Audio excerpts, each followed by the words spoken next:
following me. The wind rises. It's the knave! And... Child! Hey, aren't you supposed to be in Snezhnaya recuperating? What are you still doing in Fontaine? Oh, it's you two. I didn't expect to run into you here. I was unconscious for quite a while after the fight in the Primordial Sea. After I woke up, I realized I was being taken back to Snezhnaya, and well, I couldn't have that now, could I? Not when I've still got unfinished business here in Fontaine. So, I mustered up all my strength and made the journey back on my own. What sort of unfinished business are we talking here? It has to do with Skirk, my master. I really wanted to meet up with her, but by the time I got back, she had already left. I still have so many questions for her. Without any other leads, all I could do was ask the knave to help me track her down. She must have left behind some traces from her time in Fontaine. Oh, okay, so have you found any clues? Unfortunately, no. While the House of the Hearth is adept at collecting all manner of intelligence, certain existences can still manage to escape our purview. Basically, unless Master feels there's a need to meet with me, she's not going to be found. But that problem has an easy fix. I just need to become stronger, and then... Paimon thinks you should focus on getting better first. The worst of it is over. It's all thanks to that one kid from the House of the Hearth. Elwar, I think her name was. She gave me a bunch of random potions to drink. They didn't go down easy, let me tell you. Pain and chills all over. But they really did help speed up my recovery. And that's good, because it looks like I really do have to head back this time. The old man's been putting the pressure on me. He sent someone to tell me I'm needed for some sort of project. Project Stuja? Yeah, that's the one. I heard Regrader's involved too. I'm not looking forward to having to listen to all his monologuing, that's for sure. Hey, maybe you could think of a way for me to stay in Fontaine for a little longer. Helping Linny and the others brush up on their fighting skills would be far more interesting. If you and I could spar, that would be even better. I've been waiting for a chance to see you go all out.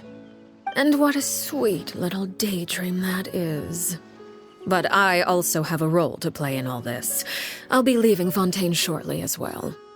Besides, considering how little they see fit to step outside the homeland, being called on to return to Snezhnaya by such illustrious dignitaries, what a great honor. Wouldn't you agree?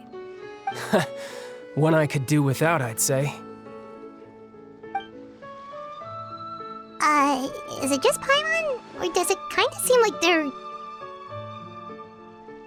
So, dear guests of the House of the Hearth, to what do I owe the visit? Well, we just... Right! We're super close to Linny and the others. Is that so? Introductions have already been made, have they? Oh, well, you see? There's only so much you can learn about someone from a short introduction. Good question. I'd also like to know. The fact that you have to ask tells me our intelligence work has been quite successful. Telling you the answer to that question would only serve to undermine that success. And we can't have that, now can we? Spoken like a true diplomat. That was some expert sidestepping right there. Well, if there's nothing else, I think I'll take my leave. I still have a small matter to resolve at home. Wait, don't go!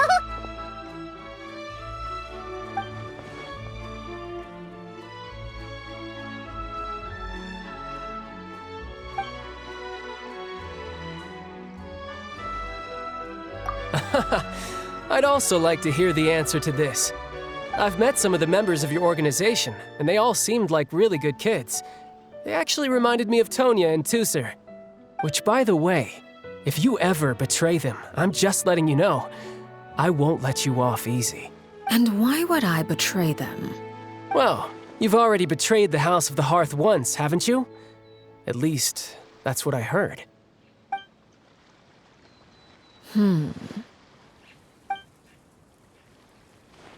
Okay, I admit. That's just what the old man told me. The rooster, I mean. Oh, wait. Did you really do something bad to those kids? Never mind what I've done. I'm more curious as to what the mighty rooster had to say. Ah, well, nothing much. Just some stuff about you taking out many other members of the House of the Hearth, and even going so far to attack your own family. I see. Oh, based on your reaction, I'm guessing it's all a bunch of lies. Hardly. I don't appreciate his particular turns of phrase, but I suppose he didn't say anything untrue. Although, it would be more accurate to say that there is a certain level of prejudice involved, but I don't intend to clear that up just yet. Prejudice has a funny way of concealing the real truth behind certain things, an attribute that I find to be quite advantageous. Call yourself a Fontanian, for example, and people will assume all sorts of things, when the real truth is that this is simply the land where I was raised. Huh? You're not actually from Fontaine? But then why did you try to help out with the prophecy and everything? I was trying to protect the children born in Fontaine. Claiming that I myself was a Fontanian simply made it easier to operate. People would hardly suspect a fellow Fontanian of having any ulterior motives. Who wouldn't want to save their homeland after all? The primordial sea wouldn't have any effect on me, but it would have caused great harm to the House of the Hearth. Well, you wanted extra information, didn't you? There you go. I hope that satisfied your curiosity. So, you stayed in Fontaine for the kids. I guess I was wrong to believe you'd betray them. Apologies. Looks like I was holding on to some prejudices myself. Good. Like I said, I like it when others have misconceptions of me. Actually, while I was recuperating at the House of the Hearth, there was something else that really caught my attention. I heard that members always resolve disputes and arguments with a friendly spar, and the loser has to back down. Seems pretty cool if you ask me. Would also give them plenty of opportunities to hone their skills. Well, that's only a recent development. In the past, such spars weren't nearly so friendly. The losing party would lose everything, including their life. They were that high stakes? Whew, at least that's not a thing anymore. Well, the current atmosphere's not half bad. I'm a bit jealous, actually. You've got so many family members around you, and you even get to live with them. Having a lot of family around means dealing with a considerable amount of bickering and scheming. Once Tonya and Tusser enter their rebellious phase, I'm sure you'll understand. Just imagine. Tusser becomes obsessed with plucking out strands from the rooster's mustache, or Tonya decides to dye her hair 42 different colors. Okay. I get the picture.